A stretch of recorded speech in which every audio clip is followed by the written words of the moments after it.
నేపాల్లో మరోసారి జెన్జీ వీధుల్లోకి వచ్చింది.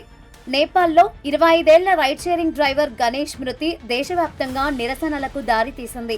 గత వారం కాట్మాండ్లో కస్టమర్ కోసం వేచి ఉన్న సమయంలో పోలీసులు అతని మోటార్ సైకిల్ కు వీల్ లాక్ వేశారు.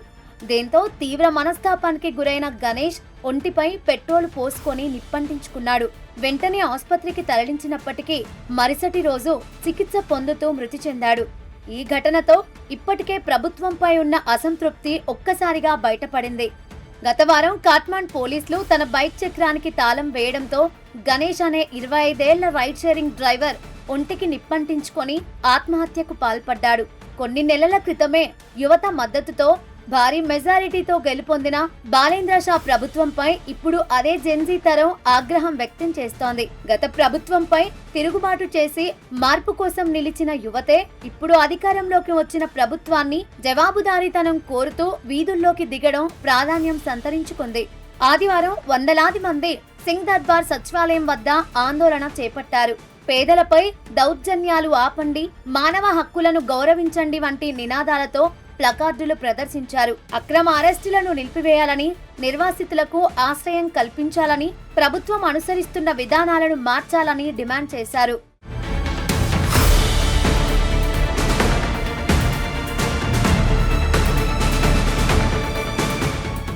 అయితే బాలేంద్ర షా అధికారంలోకి వచ్చిన తర్వాత కాట్మాండ్ మున్సిపల్ పోలీసులు మరింత దూకుడుగా వ్యవహరిస్తున్నారని విమర్శలు ఉన్నాయి. ముఖ్యంగా ఫుట్పాత్లపై ఆక్రమణలు, అనధికార వీధి వ్యాపారుల తొలగింపు, నదీ తీర ప్రాంతాల్లోని నివాసాలను ఖాళీ చేయించే చర్యల్లో కఠిన వైఖరి అవలంబిస్తున్నారని ఆరోపణలు ఉన్నాయి. ఈ చర్యల సందర్భంగా అనేకసార్లు ఘర్షణలు చోటు చేసుకోవడంతో పేదల పట్ల ప్రభుత్వం సానుభూతితో వ్యవహరించడం లేదనే అభిప్రాయం బలపడిందని మీడియా కథనాలు వెల్లడించాయి. Kathmandu metropolitan city municipal police చట్టం 2023 బాలేంద్ర షా హయాంలో అమల్లోకి వచ్చింది. దీని ప్రకారం మున్సిపల్ పోలీసుల బాధ్యతలు నగర ఆస్తుల రక్షణ, పారిశుద్ధ్య పర్యవేక్షణ, పార్కుల సంరక్షణ, స్థానిక ఉత్సవాల నిర్వహణకు సహకరించడం వరకే పరిమితమని న్యాయ నిపుణులు చెబుతున్నారు. లాఠీచార్జ్ చేయడం లేదా ప్రజలను అదుపులోకి తీసుకునే అధికారం వారికి లేదని పేర్కొంటున్నారు. అయినప్పటికీ బాలేంద్ర షా ప్రభుత్వంలో మున్సిపల్ పోలీసులు రోజువారీ కూలీలు, వీధి వ్యాపారులపై తరచూ బలవంతపు చర్యలకు పాల్పడుతున్నారనే ఆరోపణలు వినిపిస్తున్నాయి.